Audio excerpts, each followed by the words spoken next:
before I start, I would like to say that this video is not sponsored by Globe, of course. A couple of weeks ago, my sister asked me if meron ako marirecommend na mga phones from the Globe store kasi yung 2 years na lock period ng plan niya is already expired.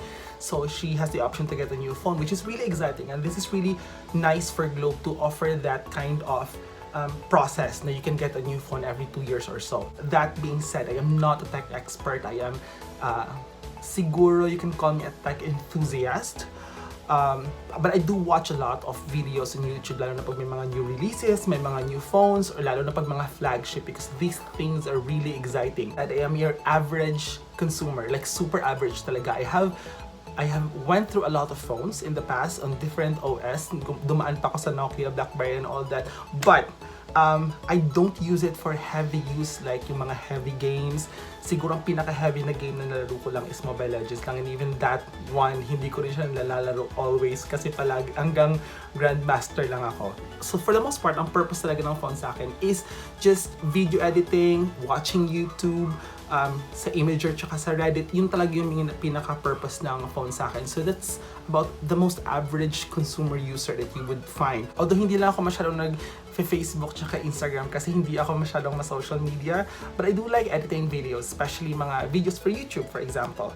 Now, I went through the Globe shop sa postpaid na phones nila, and then there's a lot of phones in there, but I wanted to focus on those that are not exactly flagship but more on your average consumer, kasi not everyone can afford the iPhone Pro Max, whatever, or the Samsung S20 Ultra and all those stuff. Hindi natin afford talaga yon. Siguro for some people, afford yun, then go for it because they offer the best quality, the best features na kaya nilang isaksak sa phone, they have it there. But for us na mga average consumers lang, we tend to settle for those na nasa mga mid-range lang ang mga price range nila. So in this video, I tried to look at 3 phones, one from Samsung, one from Apple, and then one from Huawei, and see kung alin sa mga mid-range phones na to ang the best one, I think, based on my opinion and based sa scoreboard na gagawin din natin, I think is the best one for the average consumer like you, and for my sister also is looking for a new phone. Unlike other videos also na kung mahilig kayong manood ng mga phone reviews, almost always yung ending niya is, oh yes, you know, nireview ko tong all these phones, but at the end of the day, it's up to you, it's for you to decide.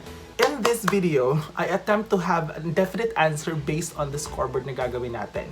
So again, I have chosen 3 phones, one from Samsung, one from Apple, and then one from Huawei. And these 3 phones are the Samsung Note 10 Lite, the Apple iPhone 11, and the Huawei P40.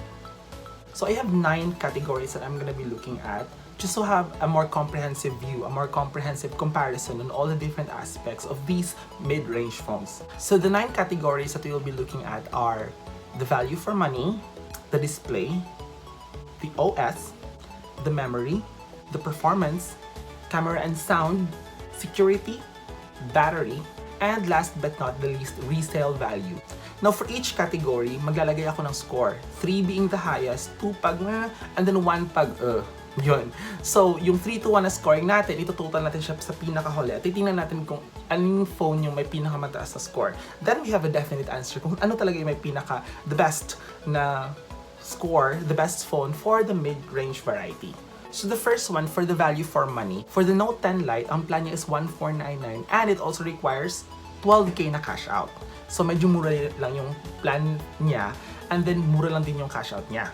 For the iPhone naman at saka sa Huawei, same sila actually ng plan. So that's 1,799 and then 24K na cash out. So because of that, we will give the 3 points kay Note sa Samsung, and then 2 points si Huawei and then si Apple.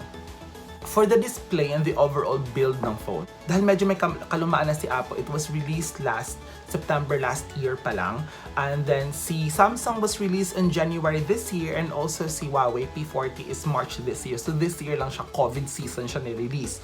Si Huawei is medyo mas heavier siya because lumagpas siya ng 200 grams actually, but si iPhone tsaka si Huawei is meron silang IP68 na rating. What does that mean? It means na waterproof siya. And the reason why hindi waterproof si Note is because meron siya yung stylus, which is why hindi nila kaya wala pa sa technology natin ngayon na naka-waterproof siya. In terms of the display naman, ang Apple lang ang naka-LCD, the rest are on LED. Ibig sabihin pag LED, mas magandang tingnan yung picture kasi mas black yung totoong black talaga.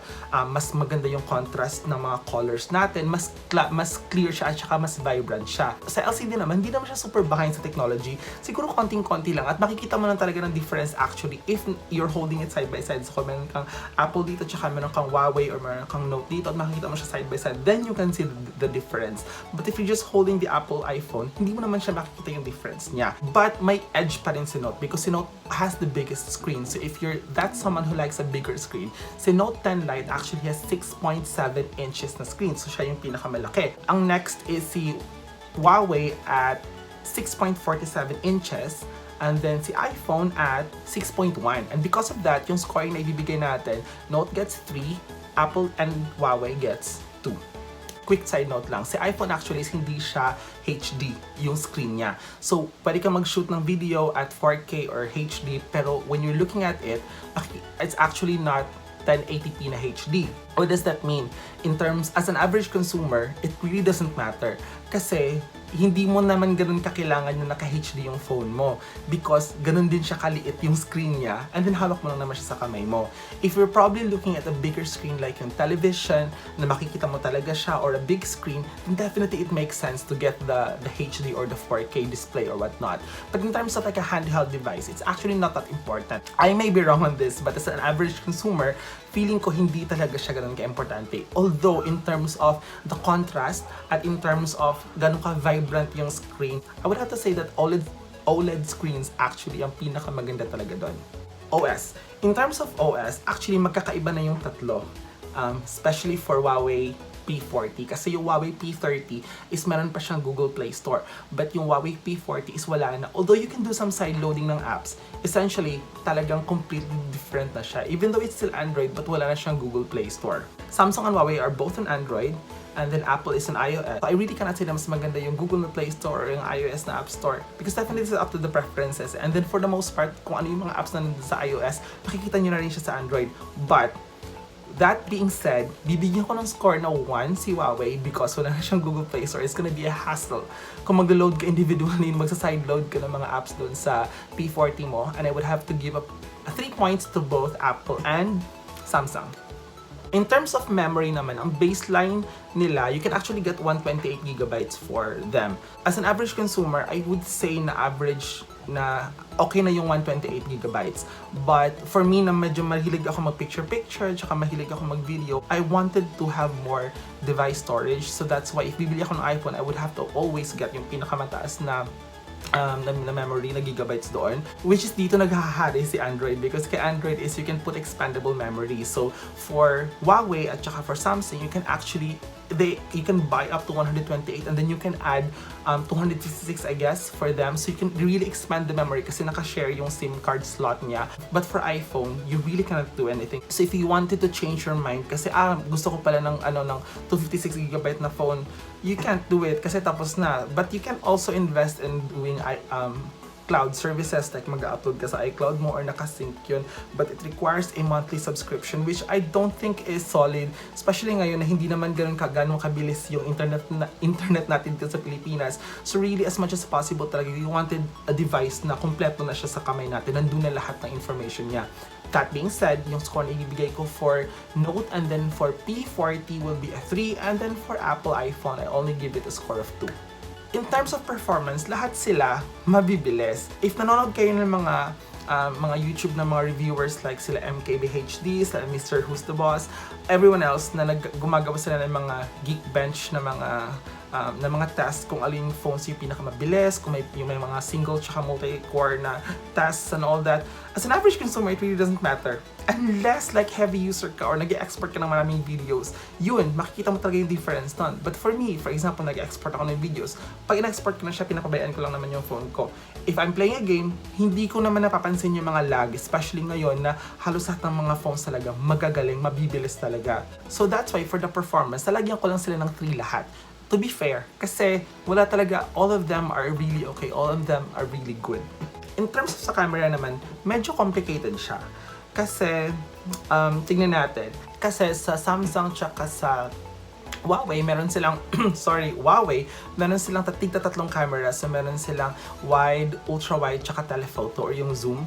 And then, for the iPhone, is meron lang sila, sa iPhone 11 is meron lang wide tsaka ultra-wide. So, wala na yung telephoto. Yung telephoto yung nandun sa iPhone 10 na tinanggal nila sa iPhone 11. In terms of megapixels naman, si Apple tsaka si Samsung actually same lang because lahat ng cameras nila front and back is at 12 megapixels. Si Huawei yung pinaka-OA kasi yung main camera niya is at 40 megapixels, yung telephoto niya is at 8 megapixels, and then yung ultra-wide niya is at 20 megapixels plus may pang-apat pa siya na camera sa likod. So yung pang-apat na camera is parang 3D na depth sensor, so it will have a more accurate 3D depth of field. In terms of video naman, they all shoot perfect 4K videos. So you can even do slow-mo shots using your main camera. But si iPhone 11 is meron siyang slow-fi or yung slow-mo na selfie. But if you're gonna do that, I'm sorry but I'm gonna judge you. If that's the only reason kung bakit ka bibili ng iPhone 11 or 11 Pro because of the slow-fi, I'm gonna judge you. I'm really sorry. In terms of selfie camera, medyo may edge din si iPhone kasi meron siyang 3D na depth sensor. Ito yung ginagamit din na technology dun sa Face ID. Ito yung technology na nasira dun sa iPhone 10 ko kasi nabasa ko siya, dinilagay ko siya sa sink. But, that being said, let's proceed naman sa audio. So sa audio actually, wala namang masyadong difference. It's just that may konting edge si iPhone because meron siyang stereo sound. Si Samsung Note 10 naman, meron din siyang edge kasi meron siyang 3.5mm jack, which means meron pa siya yung saksakan ng headset, which is wala na siya sa P40 tsaka wala din siya sa iPhone kasi doon lang sila sa charging port. The good thing about having yung headphone jack is that you can use your personal headset. So kung may nabili ka na wired headset, then you can use it. But if for the most part napapansin natin, nakikita natin halos lahat ng tao naka-Bluetooth headset na siya. Whether you buy it from Lazada, we buy it from Shopee, or you buy it from like, you know, mga mamahali na mga stores. We already use it. So hindi na nakikita na ng future ng technology to be wireless talaga. Because of that, yung final na camera and sound score na ibibigay ko, or yung multimedia na score na ibibigay ko would be 3 for iPhone and for Note 10 Lite, and then 2 for P40. For security, alam na natin kung sino yung hindi mataas yung score, and that would be iPhone. Although they have the best Face ID, they are touting to have the best Face ID kasi meron sa yung depth sensor and then all these stuff na nandun sa technology ng phone nila mismo. They don't have the fingerprint. Yung fingerprint kasi it adds an extra layer of security sa phone mo. So for Samsung at saka sa Huawei, sa Note 10 tsaka sa P40, dahil meron silang on-screen na fingerprint sensor, it's actually better, especially if you're doing like mga purchases. Because of that, for security, I'm giving a score of 2 for iPhone and then 3 for Huawei and then for Note. Next, let's go to the battery. For me, as an average consumer, ang importante lang naman sa akin is pagising ko, full yung battery ko, and then pagkagabi, before ako matulog, may natitira pa siya. Just enough for me to plug it back in. Tapos, kinabukasan pagising ko, full charge na naman siya. And then that's just a daily cycle bale. With my experience on Note phones before, talagang umaabot pa ako ng 2 days na may charge pa rin yung phone ko. The same with iPhone naman. Yung sister ko na naka P30 siya ngayon, umaabot din siya minsan ng 2 days or 1.5 days depending on usage. Now for these 3 phones, wala talaga akong marereklamo sa battery nila kasi okay na okay talaga yung battery nila. All of them also offer fast charging, which is really nice. And also naka-wireless charging din sila. Because of that, bibigyan ko sila ng 3 points. All 3 of them, bibigyan ko ng 3 points. Lastly, let's go to the resale values. Importante talaga ito sa atin kasi sometimes, most of the time actually, pag tapos na natin gamitin yung phone tapos gusto na natin kumuha ng bagong phone, yung old phone na natin, either binibenta natin or pinapamigay. Mostly binibenta natin siya. That's why bentang-benta to sa Facebook Marketplace or sa OLX before na naging carousel na ngayon, na wala na masyadong gumagamit. Based on kung ano yung mga nakikita na din natin sa market ngayon, in terms of resale value talaga, nangunguna talaga si iPhone. Pangalawa si Samsung, and then pangatlo si Huawei. And because of that, 3 points will go to iPhone, 2 points kay Note, and then 1 point kay P40 Pro. Ang hirap sabihin ng pangalan niya. Ito yung final tally natin, ng score natin. So, Note wins at 26 points, followed by iPhone at 23 points, and then P40 Pro at 20 points. Nanalo sa throwdown natin ngayon si Note, but ultimately, it still depends on your personal preference. Kasi for example, for me, ngayon medyo mas gusto ko yung iOS ngayon. Before, mas gusto ko yung Android before. So it really depends kung gusto mong mag-Android or mag-iOS. Pag iOS, recommended ko talaga sa iPhone 11. Promise. Pag Android naman, i-recommend ko si Note kasi meron siyang extra na mga features. At the same time, mabilis siya at maganda din talaga yung camera niya. But if gusto niyo na yung Android niyo is protected siya kahit mahulog siya sa tubig or may dust resistance siya, water resistance, whatever, then get the P40 Pro.